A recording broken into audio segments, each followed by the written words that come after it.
തിരുവചനം തിരുവചനം. ഈശോ മിശിഹായ്ക്ക് സ്തുതിയായിരിക്കട്ടെ.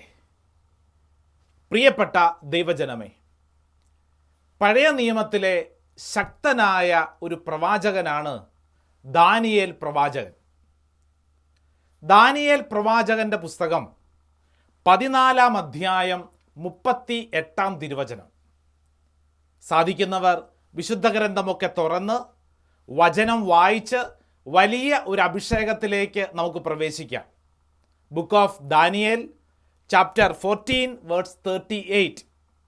അതിലിങ്ങനെ നമ്മൾ വായിക്കുന്നു: ദാനിയേൽ പറഞ്ഞു, ദൈവമേ, അങ്ങ് എന്നെ ഓർമ്മിച്ചിരിക്കുന്നു, അങ്ങേ സ്നേഹിക്കുന്നവരെ അങ്ങ് ഉപേക്ഷിച്ചിട്ടില്ല. Book of Daniel chapter 14 verse 38. Daniel said, You have remembered me, O God, and have not forsaken those who love you. പ്രിയപ്പെട്ട ദൈവജനമേ, ദാനിയേലിൻ്റെ മനോഹരമായ പ്രാർത്ഥനയാണ് ഈ ശുശ്രൂഷയിൽ പങ്കെടുക്കുന്ന നമുക്കൊക്കെ കർത്താവ് നൽകുന്ന വലിയ ഒരു സമ്മാനം. എന്താണ് ദാനിയേൽ പ്രാർത്ഥിച്ചത്? ദാനിയേൽ പറഞ്ഞു, ദൈവമേ, അങ്ങ് എന്നെ ഓർമ്മിച്ചിരിക്കുന്നു. എന്നിട്ട് വീണ്ടും ദാനിയേൽ പറയുന്നത് ഇങ്ങനെയാണ്: അങ്ങേ സ്നേഹിക്കുന്നവരെ അങ്ങ് ഉപേക്ഷിച്ചിട്ടില്ല. 2 പ്രസക്തമായ കാര്യങ്ങൾ. ദൈവമേ, അങ്ങ് എന്നെ ഓർമ്മിച്ചിരിക്കുന്നു. രണ്ടാമത്തെ കാര്യം, അങ്ങേ സ്നേഹിക്കുന്നവരെ അങ്ങ് ഉപേക്ഷിച്ചിട്ടില്ല. ഈ 2 കാര്യങ്ങളും ദാനിയേൽ എന്ന പ്രവാചകൻ ഈ സമയം നമ്മളെ പഠിപ്പിക്കുമ്പോൾ ഒരു കാര്യം നമ്മൾ ശ്രദ്ധിക്കണം. എപ്പോഴാണ് ദാനിയേൽ എന്ന ഈ പ്രവാചകൻ ഈ പ്രാർത്ഥന ഉരുവിട്ടത്? ദാനിയേൽ എല്ലാം തികഞ്ഞ് സന്തോഷത്തോടെ ഇരിക്കുന്ന സമയമാണോ? വലിയ അത്ഭുതങ്ങളും അടയാളങ്ങളും കിട്ടിയതിന് ശേഷം ദൈവത്തോട് പറഞ്ഞതാണോ? വിശുദ്ധ ഗ്രന്ഥം പറയുന്നു, അപ്പോഴൊന്നുമല്ല, മറിച്ച് സിംഹക്കുഴിയിൽ കിടക്കുമ്പോഴാണ് ദാനിയേൽ ഈ പ്രാർത്ഥന പ്രാർത്ഥിച്ചത്. ദാനിയേലിൻ്റെ പുസ്തകം 14 അധ്യായം 31 തിരുവചനത്തിൽ ഇങ്ങനെ എഴുതിയിരിക്കുന്നു: അവർ ദാനിയേലിനെ സിംഹങ്ങളുടെ കുഴിയിൽ എറിഞ്ഞു. 6 ദിവസം അവൻ അവിടെ കഴിച്ചുകൂട്ടി. 7 സിംഹങ്ങൾ ആ കുഴിയിലുണ്ടായിരുന്നു. ദാനിയേലിൻ്റെ അവസ്ഥ എന്താണ്? 6 ദിവസങ്ങൾ 7 സിംഹങ്ങളുടെ നടുവിൽ ഒരു കുഴിക്കകത്ത് കിടക്കുകയാണ്. പ്രിയപ്പെട്ടവരെ, ഒരു വ്യക്തിയുടെ ജീവിതത്തിലെ മരണതുല്യമായ സമയം, അത്രത്തോളം ജീവിതത്തിൽ ദുഃഖം അനുഭവിക്കുന്ന സമയം, ദാനിയേൽ പറയുകയാണ്, ദൈവമേ, അങ്ങ് എന്നെ ഓർമ്മിച്ചിരിക്കുന്നു, അങ്ങേ സ്നേഹിക്കുന്നവരെ അങ്ങ് ഒരിക്കലും ഉപേക്ഷിക്കുകയില്ല. പ്രിയപ്പെട്ടവരെ, ബാബിലോണിൽ സിംഹക്കുഴിയിൽ കിടക്കുന്ന ദാനിയേൽ ഈ സമയം ഏറെ വർഷങ്ങൾ കഴിഞ്ഞിരിക്കുന്നു. ഈ വചനം കേട്ടുകൊണ്ടിരിക്കുമ്പോൾ അതേ ദാനിയേൽ നമ്മളോട് പറയുകയാണ്, നിന്റെ ജീവിതത്തിലും ഇതുപോലെ ഏതെങ്കിലുമൊക്കെ മരണതുല്യമായ പ്രതിസന്ധികളുടെ കുഴിയിലായിരിക്കാം നീയും കിടക്കുന്നത്. നിന്റെ ജീവിതത്തിൽ ഇപ്രകാരമുള്ള വലിയൊരു പ്രതിസന്ധിയുടെ നടുവിൽ പ്രാർത്ഥിക്കാൻ പറ്റിയ പ്രാർത്ഥനയാണ് ദാനിയേൽ നമ്മളെ പഠിപ്പിക്കുന്നത്. എത്ര മരണതുല്യമായ കുഴിക്കുള്ളിലാണെങ്കിലും ദൈവം വിശ്വസ്തനാണ്. ദൈവം വിശ്വസ്തനാണ്. അതുകൊണ്ടാണ് വചനം പറയുന്നത്, ദൈവമേ, അങ്ങേ സ്നേഹിക്കുന്നവരെ അങ്ങ് ഒരിക്കലും ഉപേക്ഷിക്കുകയില്ല. ദൈവം നിന്നെ ഉപേക്ഷിക്കുകയില്ല. ഈ വചന ശുശ്രൂഷയിൽ പങ്കെടുക്കുന്ന എൻ്റെ പ്രിയപ്പെട്ടവരെ, നിങ്ങൾ കടന്നു പോകുന്ന ജീവിതത്തിൻ്റെ ദുഃഖം ഒരുപക്ഷെ അത് വീട്ടിലുള്ളവർക്കറിയണമെന്നില്ല, നിങ്ങളുടെ പ്രിയപ്പെട്ടവർക്കറിയണമെന്നില്ല. അത്രമാത്രം ഒരു മരണതുല്യമായ കുഴിയുടെ അവസ്ഥയിലായിരിക്കാം. എന്നാൽ ഇന്ന് വചനം നിന്നെ പഠിപ്പിക്കുന്നു, ദൈവം വിശ്വസ്തനാണ്, ദൈവം നിന്നെ ഉപേക്ഷിക്കുകയില്ല. വായിച്ചു ധ്യാനിക്കാൻ പറ്റിയ ഒരു വചനഭാഗം വിശുദ്ധ പൗലോസ് ശ്ലീഹ കൊരിന്ത്യർക്ക് എഴുതിയ 1-ാം ലേഖനം 10-ാം അധ്യായം അതിൻ്റെ 13-ാം തിരുവചനം പഠിപ്പിക്കുന്നു. ഫസ്റ്റ് കൊറിന്ത്യൻസ് ചാപ്റ്റർ 10 വേഴ്സ് 13 വചനം ഇങ്ങനെയാണ്: മനുഷ്യ സാധാരണമല്ലാത്ത ഒരു പ്രലോഭനവും നിങ്ങൾക്ക് നേരിട്ടിട്ടില്ല. പൗലോസ്ലീഹ പറയുക, നിങ്ങൾക്ക് പ്രലോഭനങ്ങൾ ഉണ്ടാകുമ്പോൾ നിങ്ങൾ ഓർത്തുകൊള്ളുക, മനുഷ്യ സാധാരണമല്ലാത്ത ഒരു പ്രലോഭനവും ഒരു പ്രശ്നവും ഒരു പരീക്ഷയും നിങ്ങളുടെ ജീവിതത്തിലില്ല. ഇതൊക്കെ സാധാരണമാണ്. എന്നിട്ട് അടുത്ത വചനമാണ് ശ്രദ്ധിക്കേണ്ടത്: ദൈവം വിശ്വസ്തനാണ്. ദൈവം വിശ്വസ്തനാണ്. നിങ്ങളുടെ ശക്തിക്കതീതമായ പ്രലോഭനങ്ങൾ ഉണ്ടാകാൻ അവിടുന്ന് അനുവദിക്കുകയില്ല.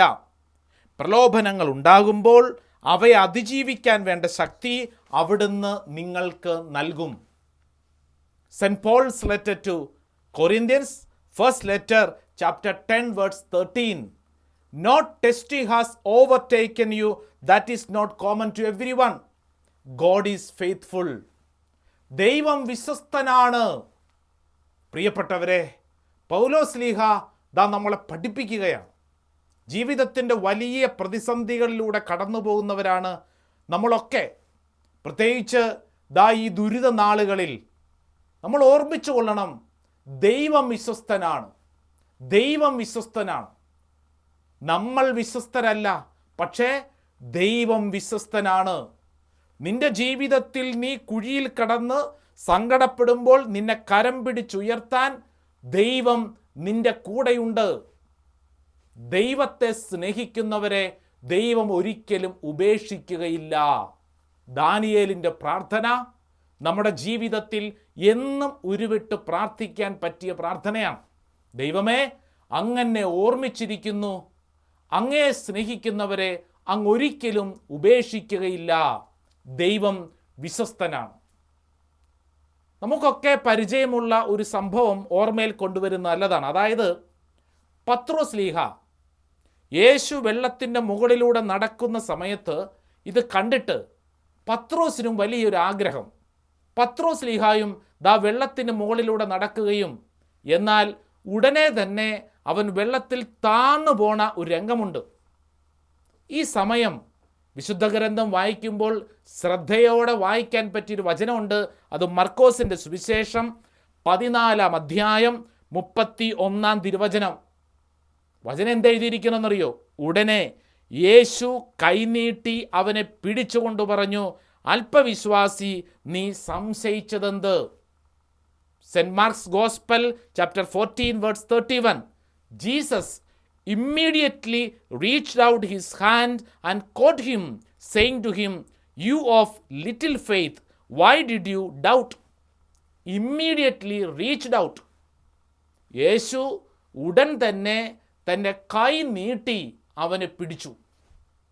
യേശു, പത്രോസല്ല യേശുവിൻ്റെ കയ്യിൽ പിടിച്ചത്, മറിച്ച് യേശു ഒരുവൻ മുങ്ങിത്താഴാൻ പോകുന്നു, അവൻ അപകടത്തിലാണ്, മരണത്തോടടുക്കുന്നു എന്നുള്ളത് കണ്ടപ്പോൾ യേശു എന്തു ചെയ്തു? യേശു കൈ നീട്ടി അവനെ കയറി പിടിച്ചു. പ്രിയപ്പെട്ടവരെ, നമ്മളൊക്കെ പ്രാർത്ഥിക്കുന്നവരാണ്. പലപ്പോഴും നമ്മൾ ദൈവത്തിൻ്റെ കയ്യിൽ ശക്തമായിട്ട് പിടിക്കുന്നവരാണ്. എന്നാൽ ദൈവം നമ്മുടെ കയ്യിൽ പിടിച്ചിട്ടുണ്ടെന്നുള്ള അത്ഭുതകരമായ കാര്യം തിരിച്ചറിഞ്ഞാലുള്ള ഗുണം എന്താണെന്നറിയോ? നമ്മുടെ ജീവിതത്തിൽ എപ്പോഴും സംരക്ഷണത്തിൻ്റെ ഒരു ബോധ്യം നമ്മുടെ കൂടെ ഉണ്ടാവും. നമ്മൾ പലപ്പോഴും ദൈവത്തിൻ്റെ കയ്യിൽ കയറി പിടിക്കും. എന്തിനു വേണ്ടിയിട്ടാണ്? നമ്മുടെ ആവശ്യങ്ങൾ നടക്കാൻ വേണ്ടിയിട്ട്. ILTC പരീക്ഷ പാസ്സാകണം, വിസയുടെ കാര്യങ്ങൾ നേടണം, ആ കാര്യങ്ങൾ നടക്കണം, ഈ കാര്യങ്ങൾ നടക്കണം. കാര്യങ്ങൾ നടന്നു കഴിയുമ്പോഴോ നമ്മൾ ആ പിടുത്തം വിടും. പിന്നീട് അടുത്ത ഒരാവശ്യം വരുമ്പോഴാണ് നമ്മൾ വീണ്ടും ദൈവത്തിൻ്റെ കയ്യിൽ കയറി പിടിക്കുന്നത്. നമ്മുടെ ജീവിതത്തിൽ വചനം പഠിപ്പിക്കുന്നു, നീ ദൈവത്തിൻ്റെ കൈ വിട്ടാലും നിന്റെ കൈ വിടാതെ ദൈവം കൂടെയുണ്ട്. നിന്റെ ജീവിതത്തിൽ നീ ദൈവത്തിൻ്റെ കരം വിട്ടു മാറിയാലും നിന്റെ കൂടെ എപ്പോഴും ദൈവമുണ്ട് എന്നുള്ള സത്യം ഈ വചനം നമ്മളെ ആവർത്തിച്ചാവർത്തിച്ച് പഠിപ്പിക്കുകയാണ്. ദൈവത്തെ സ്നേഹിക്കുന്നവരെ ദൈവം ഒരിക്കലും ഉപേക്ഷിക്കുകയില്ല. ദൈവം ഉപേക്ഷിക്കുകയില്ല. ദാനിയേൽ പ്രവാചകനെക്കുറിച്ച് പറഞ്ഞുകൊണ്ടാണ് ഈ വചന ശുശ്രൂഷ നമ്മൾ ആരംഭിച്ചത്. ദാനിയേലിൻ്റെ അവസ്ഥ എന്താ? സിംഹക്കുഴിയിൽ കിടക്കുന്നു 6 ദിവസത്തോളം. ഈ സിംഹങ്ങൾ ഒന്നും തന്നെ ദാനിയേൽ എന്ന പ്രവാചകനെ അസ്വസ്ഥപ്പെടുത്തുന്നില്ല. അവനെ കൊന്ന് അവൻ്റെ മാംസം ഭക്ഷിക്കേണ്ടതാണ്. പക്ഷേ അവയൊന്നും ഒരു പോറൽ പോലും ദാനിയേൽ എന്ന പ്രവാചകനെ ഏൽപ്പിക്കുന്നില്ല. മറിച്ച് അവയെല്ലാം ശാന്തമായിരിക്കുന്നു. അതോടൊപ്പം ഒരു കാര്യം കൂടെ ശ്രദ്ധിക്കണം. 6 ദിവസം പട്ടിണി കിടക്കുന്ന ഇവൻ്റെ അവസ്ഥ എന്താണ്? ഒരു ദിവസം പട്ടിണി കിടന്നാൽ, 2 ദിവസം പട്ടിണി കിടന്നാൽ നമ്മുടെയൊക്കെ കാര്യങ്ങൾ നമുക്കറിയാം. 6 ദിവസത്തോളം ഒരുവൻ പട്ടിണിക്ക് കിടക്കുകയാണ്. ഈ പട്ടിണിക്ക് കിടക്കുന്ന അവൻ്റെ അവസ്ഥ എന്താ? അവൻ അവിടെ ദൈവത്തെ സ്തുതിച്ചുകൊണ്ട്, ദൈവത്തിൻ്റെ നന്മകളെ പ്രകീർത്തിച്ചുകൊണ്ട് സന്തോഷത്തോടെ ആ കുഴിയിൽ കഴിയുകയാണ്. നമ്മൾ ശ്രദ്ധിക്കേണ്ട ഒരു പ്രധാനപ്പെട്ട കാര്യം, ഈ സമയത്ത് കൂടെയുള്ള ഇത് കണ്ടുകൊണ്ട് നിൽക്കുന്ന ദൈവജനത്തിൻ്റെ പ്രതികരണം എങ്ങനെയാണ്? നിശ്ചയമായും നമുക്ക് ഊഹിക്കാവുന്നതേയുള്ളൂ. സിംഹക്കുഴിയിലോട്ട് തള്ളിക്കളഞ്ഞു കഴിഞ്ഞതിന് ശേഷം ആ ജനം വിചാരിച്ചു, ഇനി ദാനിയേൽ എന്ന് പറയുന്ന പ്രവാചകൻ്റെ കാര്യം തീർന്നു, അവൻ്റെ കാര്യം തീർന്നു. കാരണം ഇതാ സിംഹത്തിൻ്റെ കുഴിയിൽ പെട്ടുകഴിഞ്ഞാൽ ഇനി ഒരിക്കലും ഇവൻ രക്ഷപ്പെടില്ല, ഇനി ഒരിക്കലും രക്ഷപ്പെടില്ല. അപ്രകാരമായിരിക്കാം ഒരു പക്ഷേ ജനം ചിന്തിച്ചത്.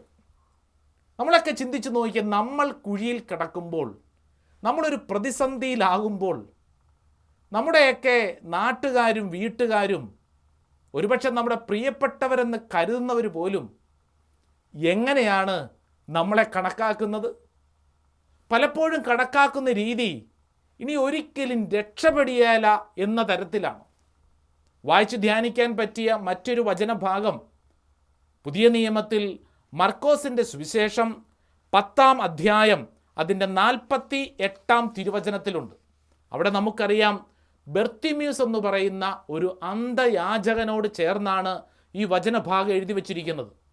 അപ്പോൾ ബെർത്തിമ്യൂസ് നിലവിളിച്ചുകൊണ്ട് പ്രാർത്ഥിക്കുകയാണ്. അങ്ങനെ പ്രാർത്ഥിക്കുമ്പോൾ അവിടെയുള്ള ദൈവജനം എന്തു ചെയ്തു? ഇങ്ങനെയാണ് വചനം: നിശബ്ദനായിരിക്കാൻ പറഞ്ഞുകൊണ്ട് പലരും അവനെ ശകാരിച്ചു. നിശബ്ദനായിരിക്കാൻ പറഞ്ഞുകൊണ്ട് പലരും അവനെ ശകാരിച്ചു. എടാ, നീ മിണ്ടാണ്ടിരിക്കുക, നീ മിണ്ടാണ്ടിരിക്കുക.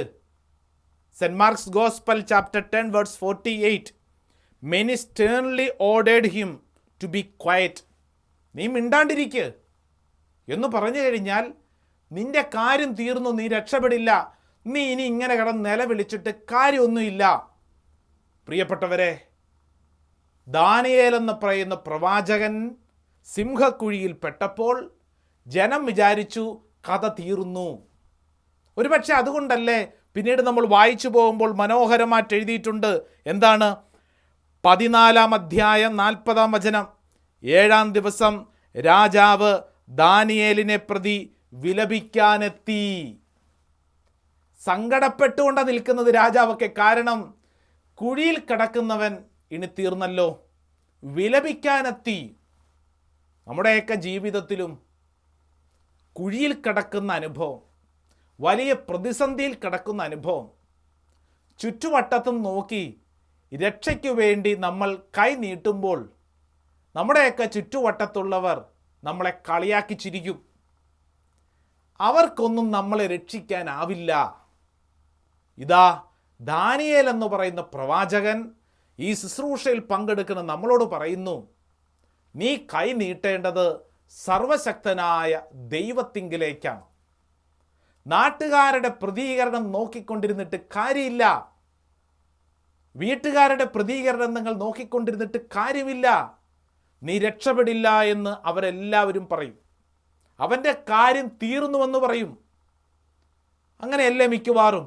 ഞാൻ ഓർക്കുന്നു, നാളുകൾക്ക് മുമ്പ് ഒരു വൈദികനെക്കുറിച്ച് കുറച്ച് കാര്യങ്ങൾ സമൂഹ മാധ്യമത്തിലൊക്കെ ഇറങ്ങി വന്നപ്പോൾ, ഞങ്ങളുടെ കുറച്ച് വൈദികരുടെ ഒരു മീറ്റിംഗ് നടക്കുമ്പോൾ ഇത് ചർച്ചയായി. ഉടനെ തന്നെ 1-2 അച്ഛന്മാർ പറഞ്ഞു, അല്ലെങ്കിലും ആ അച്ഛൻ അങ്ങനെ തന്നെയാണ്, പണ്ടേ അങ്ങനെ തന്നെയാണ്, സെമിനാരിയിൽ പഠിക്കുമ്പോഴേ അങ്ങനെ തന്നെയാണ് എന്ന് പറഞ്ഞു കഴിഞ്ഞാൽ, ഇത്രയും നാളും നല്ലവനായിരുന്ന മിടുക്കനായിരുന്ന ഒരു വൈദികനെ ഒരു പ്രശ്നം വന്നപ്പോൾ, ഒരു തെറ്റുകാരനായിട്ട് ചിത്രീകരിക്കപ്പെട്ടപ്പോൾ, ദാ ഒന്നിനു പുറകെ ഒന്നായി ഇത് കേട്ടുകൊണ്ടിരിക്കുന്ന, ഇതിനോട് ബന്ധമില്ലാത്തവർ പോലും പറയുന്നത് എന്താണ്? അതല്ലെങ്കിൽ അങ്ങനെ തന്നെയാണ്, ഇതില്ലെങ്കിൽ ഇങ്ങനെ തന്നെയാണ്. നമ്മുടെയൊക്കെ വീട്ടിലും നമ്മുടെയൊക്കെ ചുറ്റുവട്ടത്തും ഇങ്ങനെയൊക്കെ തന്നെയല്ലേ? നമ്മളൊന്ന് ചിന്തിച്ച് നോക്കിക്കേ. ഒരു പ്രശ്നം നമ്മുടെ അയൽവാസിക്കുണ്ടാവുന്നു, നമ്മുടെയൊക്കെ ചുറ്റുവട്ടത്തുള്ള ആർക്കെങ്കിലുമൊക്കെ ഒരു പ്രശ്നമുണ്ടാകുന്ന, ഒരു കുഴിയിൽ കിടക്കുന്ന അവസ്ഥ, ഒരു പ്രതിസന്ധി. ആ സമയത്ത് നമ്മുടെയൊക്കെ പ്രതികരണം എങ്ങനെയാണ്? ജനം വിചാരിച്ചു തീർന്നു. എന്നാൽ ദൈവത്തിൻ്റെ പദ്ധതി അതിനപ്പുറമാണ്. അതുകൊണ്ടാണ് ദാനിയേൽ എന്ന് പറയുന്ന പ്രവാചകൻ സിംഹക്കുഴിയിൽ 7 ദിവസത്തോളം കിടന്ന് 7-ാം ദിനം, ഇതാ വചനം പഠിപ്പിക്കുന്നത് 14-ാം അധ്യായം 40-ാം വചനം, 7-ാം ദിവസം രാജാവ് ദാനിയേലിനെ പ്രതി വിലപിക്കാനെത്തി. അവൻ വന്ന് സിംഹക്കുഴിയിൽ നോക്കിയപ്പോൾ ദാനിയേൽ അവിടെ ഇരിക്കുന്നത് കണ്ടു. ദാനിയേൽ സുഖകരമായി അവിടെ ഇരിക്കുന്നത് കണ്ടു. ഇതാണ് ദൈവത്തിൻ്റെ പ്രവൃത്തി. നീ ഒരു കുഴിയിൽ കിടക്കുമ്പോൾ, നീ ഒരു പ്രതിസന്ധിയിലൂടെ കടന്നു പോകുമ്പോൾ ദൈവം എന്തു ചെയ്യും? ദൈവം ചെയ്യുന്ന പ്രവൃത്തിയാണ് ഈ പുസ്തകത്തിലൂടെ നമ്മളെ പഠിപ്പിക്കുന്നത്. ബൈബിൾ വായിച്ചു വരുമ്പോൾ നമുക്കറിയാം, യൂദാദേശത്തെ ഒരു പ്രവാചകനാണ് ഹബക്കൂക്ക്. എന്താണ് പേര്? ഹബക്കൂക്ക്. ഈ ഹബക്കൂക്ക് എന്ന് പറയുന്ന പ്രവാചകന് ഒത്തിരി നീണ്ട തലമുടിയൊക്കെയുള്ള പ്രവാചകനാണ്. അദ്ദേഹം യൂദാദേശത്താണ്. ഈ സംഭവം നടക്കുന്നത് ബാബിലോണിലാണ്. യൂദാദേശത്തെ ഹബക്കൂക്ക് എന്ന പ്രവാചകൻ അപ്പവും കറിയുമൊക്കെ ആയിട്ട് ഇതാ തൻ്റെ കൃഷിയിടത്തിലെ പണിക്കാർക്ക് വേണ്ടി ഭക്ഷണം കൊടുക്കാൻ പോവുകയാണ്. പോകുന്ന വഴിക്ക് ദൈവത്തിൻ്റെ ദൂതൻ ഹബക്കൂക്കിനോട് ചോദിച്ചു, നീ എവിടെ പോകുന്നു? അപ്പോൾ ഹബക്കൂക്ക് പറഞ്ഞു, ഞാൻ ഭക്ഷണം കൊടുക്കാൻ പോകുന്നു. ഹബക്കൂക്കിനോട് ദൈവത്തിൻ്റെ ദൂതൻ പറഞ്ഞു, നീ അങ്ങോട്ട് പോകണ്ട, മറിച്ച് മറ്റൊരു സ്ഥലമുണ്ട്, അല്പം ദൂരെയായി ബാബിലോൺ എന്ന് പറയുന്നൊരു സ്ഥലത്ത് സിംഹക്കുഴിയിൽ ഒരുത്തൻ കിടക്കുന്നുണ്ട്. ഈ അപ്പവും കറിയുമൊക്കെ നമുക്ക് അവിടെ കൊണ്ട് കൊടുക്കാം. ഹബക്കൂക്ക് എന്ന് പറയുന്ന പ്രവാചകൻ ചോദിക്കുന്നു, ഞാൻ ബാബിലോൺ എന്ന് പറയുന്ന സ്ഥലത്തെക്കുറിച്ച് കേട്ടിട്ട് പോലുമില്ല, പിന്നെ ഞാൻ എങ്ങനെ അവിടെ പോകും? ബൈബിളിൽ ഇങ്ങനെയാണ് എഴുതിയിരിക്കുന്നത്. അതായത് ദൈവത്തിൻ്റെ ദൂതൻ നീണ്ട തലമുടിയുള്ള ഈ ഹബക്കൂക്ക് എന്ന പ്രവാചകൻ്റെ തലമുടി കുത്തിന് പിടിച്ച് ഉയർത്തി വായുവേഗത്തിൽ, എങ്ങനെ?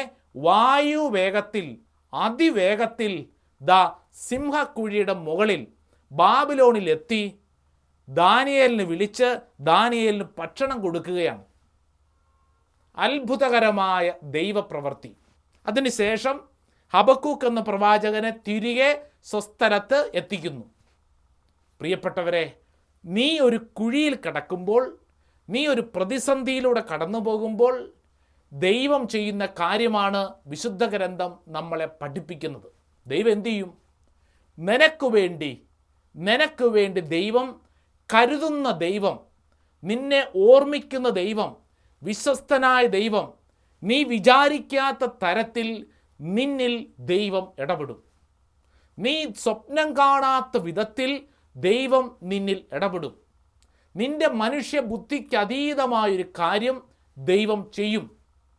പ്രിയപ്പെട്ടവരെ, നമുക്കൊക്കെ ഒരു പ്രതിസന്ധി വരുമ്പോൾ നമ്മൾ കാണുന്ന മനുഷ്യബുദ്ധിയിൽ ഒരു വഴിയേ ഉണ്ടാവുകയുള്ളൂ.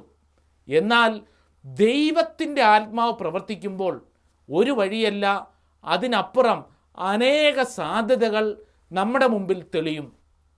യോഹന്നാൻ്റെ സുവിശേഷത്തിൽ നമുക്കൊക്കെ പരിചയമുണ്ടല്ലോ, നമ്മുടെ അന്ധനായ, നമ്മുടെ തളർവാദം പിടിപെട്ട് കിടക്കുന്ന രോഗി, ബെത്സയിദ കുളക്കരയിലെ തളർന്നു കിടക്കുന്ന രോഗി.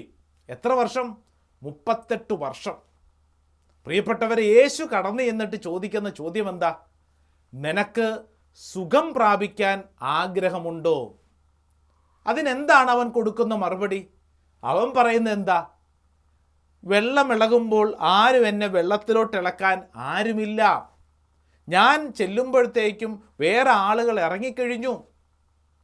അപ്പോൾ ഒരു പക്ഷേ ഇത് കേൾക്കുമ്പോൾ, ഇത് വായിക്കുമ്പോൾ നമുക്ക് തോന്നും ഈ ചോദ്യവും ഈ ഉത്തരവും തമ്മിൽ ചേർച്ചയില്ലല്ലോ. ഈശോ എന്താ ചോദിച്ചത്? നിനക്ക് സുഖം പ്രാപിക്കാൻ ആഗ്രഹമുണ്ടോ? അവൻ എന്താ പറഞ്ഞേ? അവൻ പറഞ്ഞത്, ദാ വെള്ളത്തിലോട്ട് ഇളകാൻ എനിക്കാരും കൂടെയില്ല. അപ്പം നമുക്ക് തോന്നും സ്വാഭാവികമായിട്ട് ഇത് രണ്ടും തമ്മിൽ ചേർച്ചയില്ലല്ലോ. എന്നാൽ അവിടെ കിടക്കുന്ന ആ തളർവാദ രോഗിയെ സംബന്ധിച്ചിടത്തോളം അവൻ പറഞ്ഞ ഉത്തരം അത് സത്യമാണ്. കാരണം അവൻ്റെ മുമ്പിൽ സൗഖ്യത്തിനു വേണ്ടി ഒരൊറ്റ വഴിയേയുള്ളൂ. അതാണ് ഈ കുളത്തിലിറങ്ങുക, ആ കുളത്തിൽ കുളിച്ചാൽ സൗഖ്യം. ഈ ഒരേ ഒരു വഴിയാണ് അവൻ കണ്ടിട്ടുള്ളത്. അതുകൊണ്ടാണ് അവൻ്റെ മുമ്പിൽ യേശു വന്നിട്ട് ചോദിച്ച ചോദ്യത്തിന് അവൻ പറഞ്ഞു, ഈ കുളത്തിലേക്ക് ഇറങ്ങണ്ടേ, എങ്കിലല്ലേ ഞാൻ സൗഖ്യം പ്രാപിക്കൂ. പ്രിയപ്പെട്ടവരെ, ഒരു വഴി മാത്രം കണ്ടുകൊണ്ടായിരിക്കാം ജീവിക്കുന്നത്. പ്ലാൻ എ മാത്രമായിരിക്കും ഉണ്ടായിരിക്കുന്നത്. പ്ലാൻ ബി, പ്ലാൻ സി, അങ്ങനെ പല സാധ്യതകളും പല വഴികളും നിൻ്റെ ജീവിതത്തിലുണ്ട്. യേശു ആ ബെത്സയിദ കുളക്കരയിലെ തളർന്നു കിടന്ന വ്യക്തിയോട് പഠിപ്പിച്ച പാഠം, എടാ ഇനി മുതൽ നീ ഒരു കാര്യം ഓർത്തിരിക്കണം. നീ നിൻ്റെ ബുദ്ധിയിൽ കണ്ടിരിക്കുന്ന, കേട്ടിരിക്കുന്ന, അനുഭവിച്ചിരിക്കുന്ന വഴികൾ മാത്രമല്ല, അതിനപ്പുറം നിന്നെ സൃഷ്ടിച്ച, ഈ പ്രപഞ്ചത്തെ സൃഷ്ടിച്ച ദൈവത്തിന് ഒരു വഴിയുണ്ട്. ആ വഴിയാണ് നിൻ്റെ ജീവിതത്തിലെ യഥാർത്ഥ വഴി. നിനക്ക് സൗഖ്യം പ്രാപിക്കാൻ ആഗ്രഹമുണ്ടോ? എങ്കിൽ ആദ്യം ചെയ്യേണ്ട കാര്യം, നിൻ്റെ ബുദ്ധിയിൽ നീ കരുതിക്കൊണ്ടിരിക്കുന്ന കഴിഞ്ഞ 38 വർഷമായിട്ട്, എത്ര വർഷം? 38 വർഷമായി നീ കണക്കാക്കിയിരിക്കുന്ന നിൻ്റെ ചിന്തകളെ, നീ കണക്കാക്കിയിരിക്കുന്ന നിൻ്റെ പദ്ധതികളെ മാറ്റിയിട്ട് ദാ ഒരു പുതിയ വഴി നിനക്ക് സൗഖ്യത്തിനു വേണ്ടി ഒരുക്കപ്പെടും. പ്രിയപ്പെട്ടവരെ, ദാനിയേൽ എന്ന പ്രവാചകൻ സിംഹക്കുഴിയിൽ കിടന്നുകൊണ്ട് നമ്മളെ പഠിപ്പിക്കുകയാണ്. ഈ കാലഘട്ടത്തിൽ നമ്മളൊക്കെ കടന്നു പോകുന്നതും തത്തുല്യമായിട്ടുള്ള അനേക പ്രതിസന്ധികളുടെ കുഴികളിലായിരിക്കാം. ഈ കുഴികളിൽ കിടക്കുന്ന നിന്നെ ദൈവത്തിൻ്റെ ആത്മാവ് ഇതാ ഓർമ്മിക്കുന്നു. പഴയ നിയമത്തിൽ വായിച്ച് ധ്യാനിക്കാൻ പറ്റിയ പുസ്തകം പുറപ്പാട് പുസ്തകം. ഇസ്രായേൽ ജനതയുടെ കഷ്ടപ്പാട് ദൈവം കണ്ടു, ദൈവം തൻ്റെ വാഗ്ദാനം ഓർമ്മിച്ചു. പുറപ്പാട് പുസ്തകം 2-ാം അധ്യായം 24-ാം തിരുവചനം. വചനം ഇങ്ങനെയാണ്: ദൈവം അവരുടെ ദീനരോധനം ശ്രദ്ധിക്കുകയും അബ്രാഹത്തോടും ഇസഹാക്കിനോടും യാക്കോബിനോടും ചെയ്ത ഉടമ്പടി ഓർമ്മിക്കുകയും ചെയ്തു. ഇസ്രായേൽ ജനം സഹിക്കുമ്പോൾ അവരുടെ സഹനം ദൈവം കണ്ടു. ദൈവത്തിൻ്റെ വാഗ്ദാനം ഇതാ സംഭവിക്കപ്പെടാൻ പോവുകയാണ്. ദൈവം ഓർമ്മിച്ചു. നീ സഹിക്കുമ്പോൾ, നീ കണ്ണുനീര് പൊഴിക്കുമ്പോൾ, നീ കണ്ണുനീരോടെ പ്രാർത്ഥിച്ചാൽ ദൈവം നിന്നെ ഓർമ്മിക്കും. വീണ്ടും പുറപ്പാട് പുസ്തകം 6-ാം അധ്യായം 5-ാം വചനം പറയുന്നു: ഈജിപ്തുകാർ അടിമകളായിരിക്കുന്ന ഇസ്രായേൽ മക്കളുടെ ദീനരോധനം ഞാൻ കേട്ടു, എൻ്റെ ഉടമ്പടി ഞാൻ ഓർമ്മിക്കുകയും ചെയ്തു. എൻ്റെ ഉടമ്പടി ഞാൻ ഓർമ്മിക്കുകയും ചെയ്തു.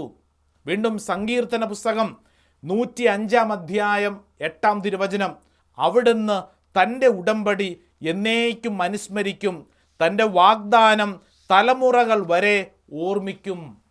തലമുറകൾ വരെ ദൈവത്തിൻ്റെ വാഗ്ദാനം ഓർമ്മിക്കും.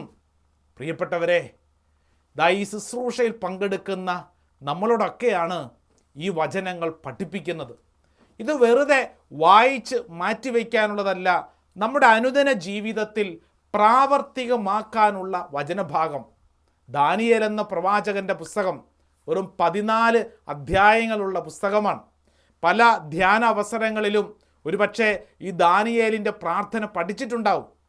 പഠിച്ച് മറക്കാനുള്ളതല്ല, മറിച്ച് നമ്മുടെ ജീവിതത്തിൽ ഏതൊക്കെ പ്രതിസന്ധികൾ വരുമ്പോഴും, എത്ര സിംഹക്കുഴിയുടെ മരണതുല്യമായ അനുഭവങ്ങളും പ്രതിസന്ധികളുടെ ഇടയിലും പ്രാർത്ഥിക്കാൻ പറ്റിയ പ്രാർത്ഥന. ഏതാ പ്രാർത്ഥന? ദാനിയേൽ പ്രവാചകൻ്റെ പുസ്തകം 14-ാം അധ്യായം 38-ാം തിരുവചനം. ദാനിയേൽ പറഞ്ഞു, ദൈവമേ, അങ്ങനെ ഓർമ്മിച്ചിരിക്കുന്നു, അങ്ങനെ ഓർമ്മിച്ചിരിക്കുന്നു. ഞാൻ കിടക്കുന്ന സ്ഥലം, സാഹചര്യമൊക്കെ ദൈവമേ അങ്ങേക്കറിയാം, അങ്ങനെ ഓർമ്മിച്ചിരിക്കുന്നു.